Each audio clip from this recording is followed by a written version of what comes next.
Welcome my YouTube channel Vyas Narayan Mishra. आज हम discuss कर रहे हैं क्लास 12 एक्सरसाइज 9.3 डिफरेंशियल इक्वेशन का क्वेश्चन है। क्वेश्चन नंबर फर्स्ट दिया है d by upon d x equal to 1 minus cos x upon 1 plus cos x. अब d by upon d x equal to, जैसा कि आप देख सकते हैं इसमें दिया हुआ है, ये क्वेश्चन दिया हुआ है d by upon d x equal to 1 minus cos x upon 1 plus cos x. 1 minus cos x का फार्मूला होता है 2 sine square x upon 2। 1 plus cos x का फार्मूला होता है 2 कास स्क्वायर एक्स अपॉन 2। यहाँ जो है 2 से 2 क्या हो जाएगा, कैंसिल हो जाएगा। तो ये हो जाएगा आपका d by upon d x equal to 10 square x upon 2। फिर डी एक्स को इस साइड में हम लिख देंगे, तो ये हो जाएगा 10 square x upon 2 D x. अब दोनों साइड को हम इंटीग्रेट कर देंगे, तो ये हमने इंटीग्रेट कर दिया डी बाई को भी और 10 square x upon 2 D x को भी। चूंकि 10 स्क्वायर एक्स अपॉन 2 का डायरेक्ट इंटीग्रेशन नहीं होता, इसलिए इसमें हम फार्मूला लगाएंगे। हमेशा के लिए ध्यान रखिएगा, 10 स्क्वायर एक्स का formula sec square x minus 1 लगाया जाएगा, क्योंकि 10 स्क्वायर एक्स का डायरेक्ट इंटीग्रेशन नहीं होता। तो ये 10 स्क्वायर एक्स अपॉन 2 का फार्मूला हो गया sec square x upon 2 minus 1। Sec square x upon 2 का जो इंटीग्रेशन होगा ये हो जाएगा 10 एक्स अपॉन 2। और रूल होता है कि इंटीग्रेशन में जो एक्स का कोफिशियंट है, यहाँ पर एक्स का कोफिशियंट माना जाएगा 1 अपॉन 2। तो जो एक्स का कोफिशियंट है वो डिवाइड में जाता है, तो 10 x upon 2 upon 1 by 2 minus x 1 का हो जाएगा इंटीग्रेशन एक्स और प्लस सी इंटीग्रेशन कांस्टेंट है। तो ये हो जाएगा, ये जो 2 है ये सर मल्टीप्लाई हो जाएगा, तो ये हो जाएगा 2 10 x upon 2 minus x plus c. ये हो गया आंसर। क्वेश्चन नंबर सेकंड में देखिए d by upon d x equal to root 4 minus by square दिया हुआ है। अब हम क्या करेंगे, बाई जो जिसमें बाई है उसको एक साथ लिख लेंगे और जो एक्स है उसको अलग कर देंगे। तो ये जो 4 माइनस बाई स्क्वायर है इसको डिवाइड कर देंगे, तो ये बाई एक साथ आ जाएगा और dx को इधर मल्टीप्लाई कर देंगे, तो dx एक साथ आ जाएगा। अब इस दोनों साइड को हम इंटीग्रेट कर देंगे, तो ये हमने यहाँ पे इंटीग्रेशन का साइन यूज कर दिया। ध्यान रखना है, अभी हम क्वेश्चन को डिटेल में सॉल्व कर रहे हैं, आगे हम क्वेश्चन को शॉर्टकट में जब सॉल्व करेंगे तो इसी मेथड के अकॉर्डिंग सॉल्व करना है। तो 1 upon root 4 minus by square का जो इंटीग्रेशन हो जाएगा वो हो जाएगा साइन इनवर्स एक y upon 2 x plus c. चूंकि यहाँ 1 है तो एक्स हो जाएगा। अब जो ये साइन है इसको जो हम ट्रांसफर करेंगे इस साइड में, तो हो जाएगा by upon 2 equal to sine x plus c. 2 को हम मल्टीप्लाई कर देंगे, यहाँ पे क्रॉस मल्टीप्लाई, तो हो जाएगा y equal to 2 sine x plus c. Next question दिया हुआ है, क्वेश्चन नंबर थर्ड है d by upon d x plus y equal to 1। अब हम y को इस साइड में हम ट्रांसफर कर देंगे, तो हो जाएगा 1 माइनस बाई। जैसा कि हमने बताया बाई वाले स्टेप एक साथ लिखेंगे और x वाले स्टेप एक साथ लिख करके उनको इंटीग्रेट कर देंगे। आप देख सकते हैं चूंकि यहाँ 1 माइनस बाई है, बाई का कोफिशियंट माइनस है, इसलिए 1 माइनस बाई का log 1 माइनस बाई आएगा। पर बाई माइनस होने के कारण आप देख रहे हैं यहाँ माइनस भी आ रहा है, तो ये हो जाएगा माइनस। अब माइनस को हम दो तरह से रिमूव कर सकते हैं, या तो हम log 1 माइनस बाई को log 1 अपॉन 1 माइनस बाई लिखें, अथवा हम 1 माइनस बाई को बाई माइनस 1 कर दें। दोनों केसेस में माइनस रिमूव हो जाएगा। तो यहाँ हम log बाई माइनस 1 कर दिया ताकि माइनस रिमूव हो जाए, और ये हो गया एक्स प्लस सी। रूल होता है कि यदि हम log को हटाते हैं तो जो दूसरा साइड है उसमें एक्सपोनेंशियल ई लग जाता है। तो यहाँ से हमने जब log हटाया तो यहाँ से हो गया ई की पावर एक्स प्लस सी। जो भी रहेगा, जैसे यहाँ एक्स प्लस सी है तो ई के पावर में चला जाएगा। ध्यान रखना, बड़ा इंपॉर्टेंट रूल है। ई की पावर एक्स प्लस सी को हम ई की पावर एक्स इंटू ई की पावर सी लिखेंगे, क्योंकि यहाँ सी कांस्टेंट है। कांस्टेंट को हमें रिमूव करना पड़ता है जनरल सोल्यूशन में, और एक नया new constant single constant use करते हैं। कॉम्प्लेक्स कांस्टेंट को हम रिमूव कर देते हैं।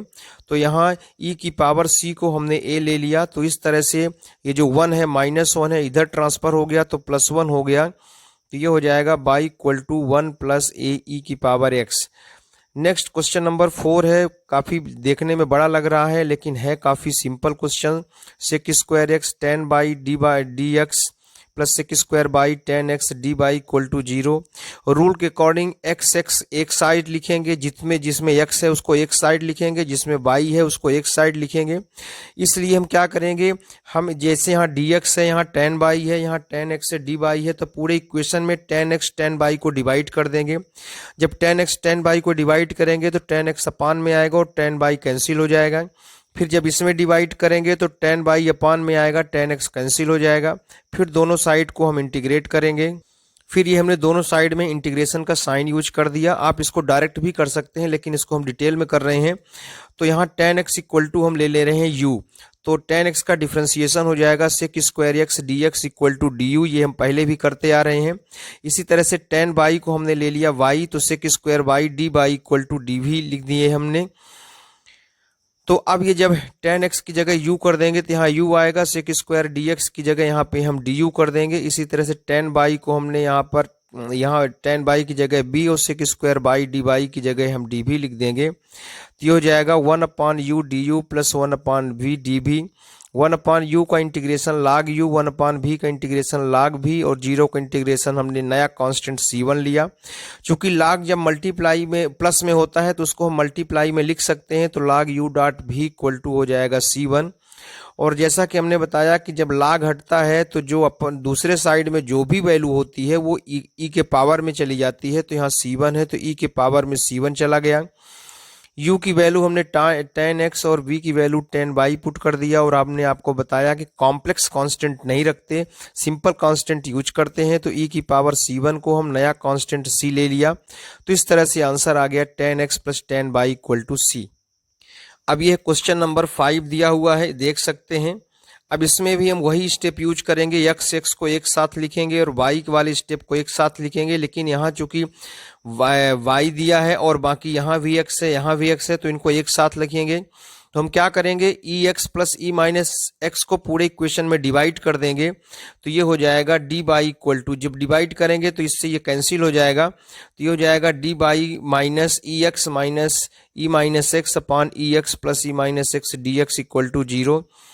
यहाँ हम दोनों साइड में इंटीग्रेट कर देंगे। हम इसको डिटेल में लिख रहे हैं, नेक्स्ट क्वेश्चन काफी शॉर्टकट में होगा। यहाँ पर हम क्या करेंगे, ex plus e minus x equal to t ले रहे हैं। वीडियो लंबी न हो इसलिए शॉर्टकट में एक्सप्लेन कर रहे हैं। इंटीग्रेशन है, आप पहले भी देख चुके हैं। ex का जो इंटीग्रेशन है ex ही होता है और e माइनस x का इंटीग्रेशन e माइनस x होता है। पर चूंकि x के साथ माइनस है इसलिए ये जो प्लस है ये माइनस बन जाएगा यहाँ पर। तो ये हो जाएगा dx इक्वल टू dt। अब यहाँ e माइनस x dx की जगह हम क्या लिख देंगे, dt लिख देंगे। तो ये हो जाएगा dy minus dt upon t equal to 0। dy का इंटीग्रेशन y हो जाएगा, 1/t का log t equal to c हो गया। तो log t को जो हमने चेंज कर दिया तो प्लस हो गया। तो ये हो गया y equal to log t की वैल्यू पुट कर दिया ex plus e minus x plus c। तो ये हो गया आंसर क्वेश्चन नंबर 5 का। क्वेश्चन नंबर 6 जो है इसको हम काफी शॉर्टकट में लिख रहे हैं। आप इसको डिटेल में कैसे लिखना है पिछले 5 क्वेश्चन में देख लिए हैं, लेकिन हम इसको एक्सप्लेन करते हैं। dy upon dx equal to 1 plus x square 1 plus y square हो जाएगा। अब इसमें रूल्स के अकॉर्डिंग हम क्या करेंगे कि जो x है उसको हम एक साथ कर देंगे, तो और y को एक साथ करेंगे। तो यहाँ पर चूंकि यहाँ y लिखा है, यहाँ 1 प्लस y स्क्वायर लिखा है, तो ये अपान में चला जाएगा। तो dy upon 1 plus y square हो जाएगा। और ये x है 1 प्लस x स्क्वायर, तो ये तो एक साथ हो जाएगा। तो 1 प्लस x स्क्वायर dx, इसको हमने डायरेक्ट इंटीग्रेट कर दिया। इसको डायरेक्ट शॉर्टकट में लिख रहे हैं, आप उसको देख सकते हैं। तो dy upon 1 plus y square का tan इनवर्स y हो जाएगा और 1 का इंटीग्रेशन x हो जाएगा, x स्क्वायर का x cube upon c plus c, x cube upon 3 plus c हो गया। तो देखिए शॉर्टकट में बिल्कुल 3 लाइन का क्वेश्चन है, इसलिए इसको डिटेल में लिखना कंपलसरी है। तो इस तरह से हमने क्वेश्चन 6 डिस्कस किया। कोई प्रॉब्लम हो तो कमेंट बॉक्स में कमेंट कर सकते हैं और चैनल को लाइक करें, सब्सक्राइब करें। Thank you very much.